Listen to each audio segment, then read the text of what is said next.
right, welcome back to Wealth Protector TV and Personal Pension Radio, wherever you might be listening to this on iHeartMedia, iTunes, YouTube, Facebook, LinkedIn, wherever you might be, welcome back. I'm joined actually today by Cindy Flynn, Hackler, Flynn and Associates. Hello, Cindy. Hi, Craig. Good to see you. Yes, it's fantastic. We're doing this this quarantine video. Where are you hunkered down today? We're in Pasadena. All right, Pasadena, California, the legendary song, titles, all those various things. And I'm out in the front yard with my old Harley Davidsons in my memories. I love it. I love it. I love Harleys. Outstanding. Hopefully everybody's doing all right. You're not going too crazy, but it sounds like you're staying really busy. You've got some stuff coming up even later this week, I think, with some webinars and various things that you're doing. Yeah, we're doing a lot of webinars right now too. Yeah, outstanding. Same here. We're just getting questions coming in the door like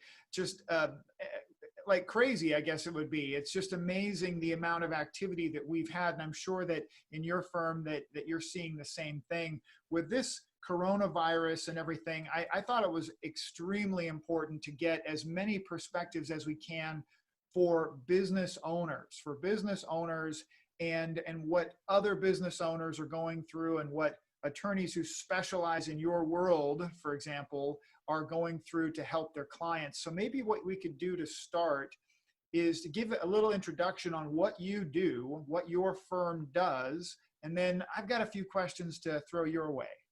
Sure, that sounds great. So my name is Cindy Flynn and my firm is Hackler, Flynn and Associates.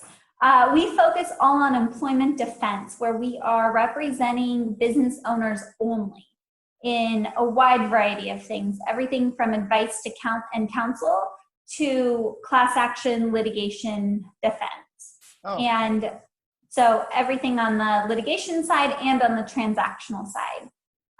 And during this time, we are talking clients through furloughs and layoffs and what they can do now to protect themselves. And so we've, just like you, been trying to pump out a bunch of information interpreting, FFCRA and the CARES Act, just to make sure our clients are well informed and are making the right decisions for their businesses.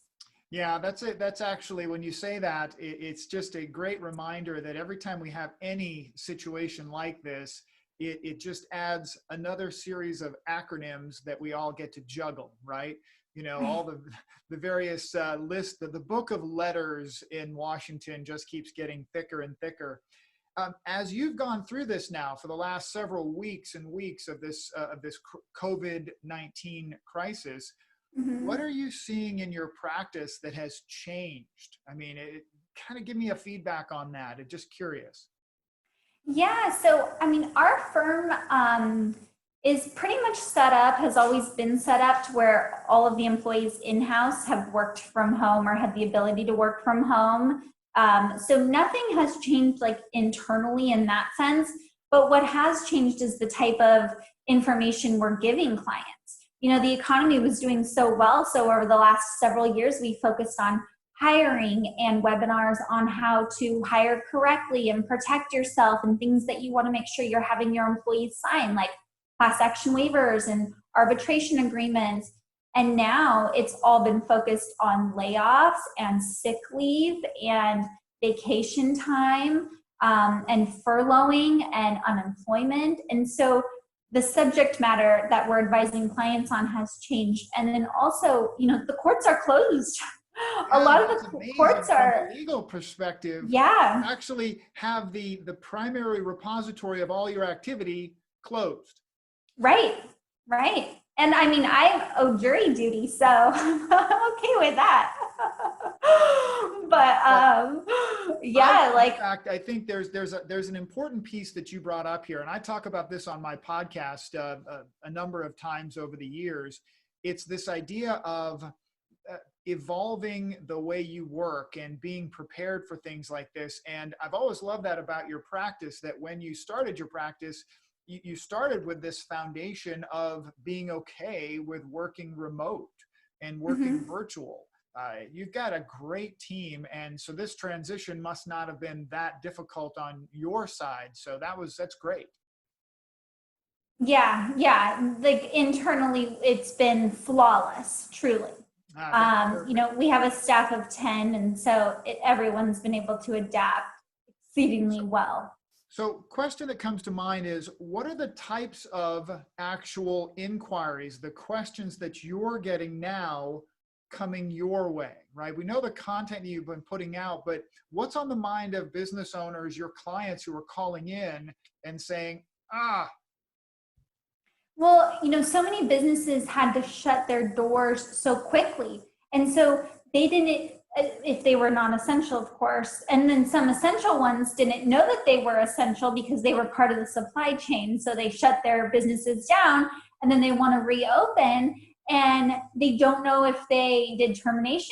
They don't know if they did what they did was a layoff or a furlough. So it's talking clients through that.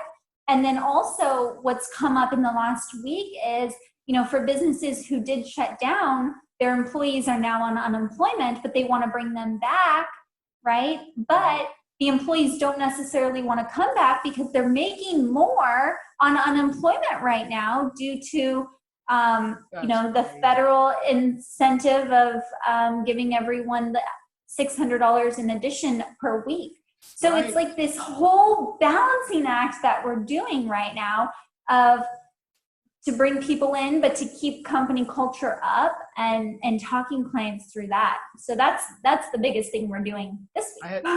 I had not thought of that particular angle, that folks actually getting to the point where they want to bring people back.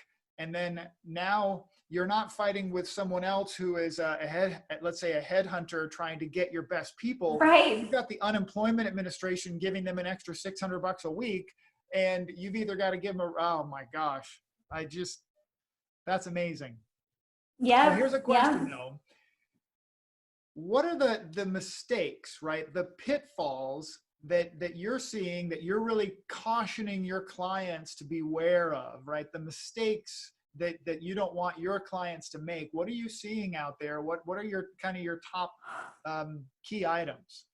So one of the things is, we talked to a lot of clients through having their employees continue to work, but work from home. Right. And in that package of having your employees work from home, a lot of business owners don't realize that they also have to pay for their employees' cell phone and internet usage. Oh, yeah. And so, that's a business expense. And the law says that just because an employee already has internet or a phone at home, that the business cannot have a windfall and be able to benefit and pass along operating expenses to their employees. And so I think that that's going to be a huge area where plaintiffs' attorneys in the next 6 to 12 months realize that, businesses were too quick to have everybody work remotely to stay in business, and then not realize that they need to be paying their employees or reimbursing them for those expenses. Oh my gosh, that is one that I've not heard. I've heard being cautious about making sure that you have verification in writing or email. Yes. That your employees are taking breaks and lunches. Yes, absolutely. That's another thing too. And it doesn't have to be anything fancy, but definitely make sure you're having all of your employees who are non-exempt have a sign in and out sheet for breaks and lunches when they clock in for the day, when they clock out. Can you do that via email? How are you telling your clients to actually document that? You can do it via email. I suggest you just come up with a simple Excel spreadsheet and have them turn it in once a week.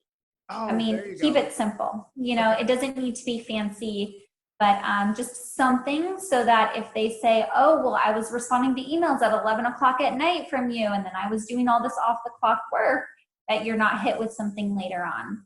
Right. But just one other thing I want to say about that is, if you have even exempt employees working from home, so they meet, the requirements of being an exempt status in California. Right. If you were to need to like furlough them to half the time or something. Let's say you have somebody who's making $90,000 a year and you wanted them to work half the time because, business just isn't as fruitful as it was 6 months ago or even 2 months ago. Right. You cut their time in half and their salary in half, but then they're making $45,000 a year instead of 90, and then they fall below the minimum salary threshold. And so they're no longer exempt. Wow. You have to that's a huge treat them as non-exempt. Yeah, exactly. So there are just some cautions that you want to run by your attorneys before Those you darn start lawyers. Man. I know. Oh, another thing we're seeing too is those businesses who are able to stay open, and if they have employees who are 70 or older or even 60 and older, they are so innocently age discriminating against them. They are asking them not to come in or to do more tests, and all of these things are going to come back and bite you later on in an age discrimination case. And so, just be very cautious. I know you're doing it from a good place in your heart, of like, we care about your health. We want you to stay healthy. Don't come into work. But then again, you're in the same sentence, you're age discriminating. So. Right. See, that is a direction that I never would have imagined, right? Again, no good deed goes unpunished, right? Right. And on that track, see, I personally believe, because our law firm specializes in asset protection for high net worth individuals and business owners. Right.